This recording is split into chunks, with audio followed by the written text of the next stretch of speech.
Have you ever had a moment in life when you knew with absolute certainty what you were meant to do?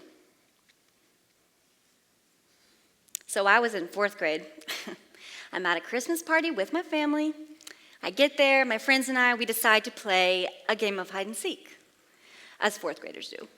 So we start the game, and I dart through the house, and out of the corner of my eye, I see a closet door that is perfectly tucked away from the rest of the party.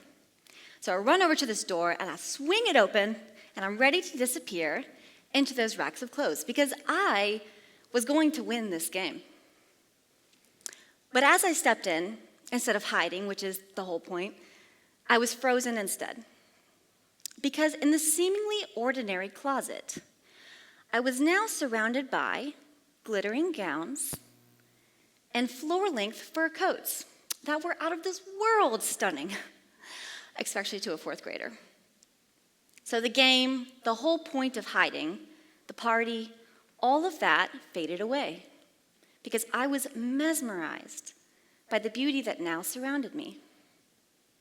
So I don't know how long I was standing in the closet. I left the door open and everything. So the host, she finds me in the closet staring at her things, and she gently escorts me back to my mom. So the game's over. I lost. And instead of being frustrated with me, with my total invasion of her privacy, she actually walks back to the closet, and then she returns once more, this time with one of those fur coats in her hands. And she walks up to me, and she puts it on my shoulders, and she says that it was for me, that I could have it. And as it gets on my shoulders, right, and it's wrapping me up, I'm overcome with this wave of what I can really only describe as absolute delight. And that moment sparked something in me, a clear sense of purpose.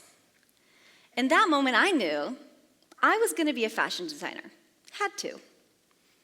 But I didn't want to only design clothes. I wanted to recreate that feeling, the feeling that a piece of clothing can make you feel like you have stepped into a whole new world of your own, one of confidence and beauty and joy. But inspiration alone is not necessarily enough to move us forward. Because while that moment in the closet lit the spark, it was actually the questions that I continued to ask myself along the way, year after year, that truly shaped my journey forward. Questions like, how will I get there? What do I need to learn? Who will I become along the way? And just as importantly, what happens when everything that you've planned falls apart? So I follow the spark. My mom and I, we sit down at the kitchen table, and we map out this 10-year plan, step by step, of how I was going to accomplish my goal of becoming a fashion designer. And for a long time, it went very well. In 2016, so 2 years later, I enrolled in my very first sewing and design course at the University of North Carolina at Greensboro. I was finally getting to dive headfirst into what I was so very passionate about. And the next 4 years unfolded very similarly, according to plan. So here we are approaching May of 2020, 4 years later. I've secured the jobs in the couture bridal industry that I'd been working towards, okay? And in the city, New York City, the city I've been dreaming about since I was that little girl standing in that fur coat. But instead of getting to take this next step in my 10-year journey, the world shut down, 2020. COVID-19 had arrived and everything changed. My job offers were rescinded. They took them back. In the fashion industry, I don't know of many companies that weren't closing their doors altogether. Business is over. Or laying off the people that were there, or just not hiring. So it didn't matter that I was a design graduate, I just graduated, the world was shut down, and I was left with a degree, a skill set, something that I was wildly passionate about. my dream, almost overnight, was considered unessential. So, understandably, this left me in a state of discouragement towards myself and what I had to offer, towards my career, my dreams that I had been building for years. Almost overnight, just vanished. So, with so few options, I went into survival mode, okay? I went into a minimum part-time job in one of the two industries that was still allowed to maintain operating. As a dressmaker, you can perhaps guess that I was not exactly qualified for anything in the medical field, right? So, few options, grocery it is. I took a job in grocery. So, this chapter was disorienting, yes, but it taught me something essential. That the power of a question doesn't just move you forward, it can, in fact, reshape your path entirely. And for me, it wasn't until everything fell apart that I truly understood this. So, over the next few years, I continued to ask myself familiar questions. What am I truly passionate about? Okay? How am I going to get there? Where do I see myself now in 5 years? So while I was actually in college, I had a side hustle creating custom garments for mostly my friends and family, all the while holding on to this ultimate goal of one day launching my own label, CassB, a studio dedicated to creating custom garments that made anyone who wore them feel like the most confident version of themselves. Of course, the game plan was to work for and with others that were more experienced than myself before doing so. I felt like this was going to really ensure the highest likelihood of success. But this is not exactly what happened. So after 2 years of waiting, recalibrating my timeline, and trying to regain what I thought I had lost, instead, I decided what I needed to do instead was shift my mindset. Instead of asking questions geared towards the future, perhaps I should ask them in the present. Creating beauty and joy right now, right here in North Carolina. Could be. So, this shift in my mindset immediately sparked action towards my end goal of entrepreneurship. In March of 2022, so 2 years later, I officially left behind my multiple part-time jobs, and I started fully investing my time and effort into CassB. I redesigned my website, I relaunched it, offering the services and things that I wanted to design right now. I was using the marketing tools that I could afford, and I had at my fingertips. Social media engagement is a good example of that. And by September of that year, so just 6 months, I was actually generating enough revenue to be able to operate full-time under my own label, which is the path that I had wanted all along. This season of uncertainty caused me to stop looking so far forward and at these doors that were now closed to me, and instead gave me the opportunity to start asking different types of questions. Questions not rooted just in ambition, but in presence. What can I do with what I have right now? Can I create something meaningful, even though my timeline looks different than I expected? Not only did the power of a question completely rebuild my path, it reshaped my purpose. Because what I came to realize is that as a designer, my work has never been just about the fashion. It's about the people, the connection, the experience being transformed and understood. Transformed just like I was as that little girl standing in that closet. And this has become abundantly clearer and clearer to me day to day in the moments that I get to spend with the individuals I work with my clients, especially when I start by asking them the right questions. So, recently I finished up a ceremony gown for one of my beautiful brides, and she had initially started her conversations of why she needed her dress, because she'd been shopping, didn't find anything that really fit the vision for her big day. So I started asking her questions about herself, about her personality, of course, what she thinks she wants.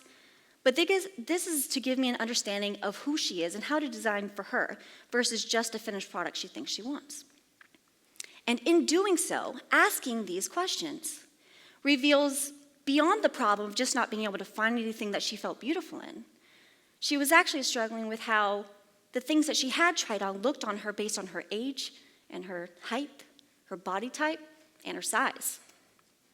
And this emotional vulnerability is not often offered up freely, especially without creating an open dialogue and a space for that with my clients.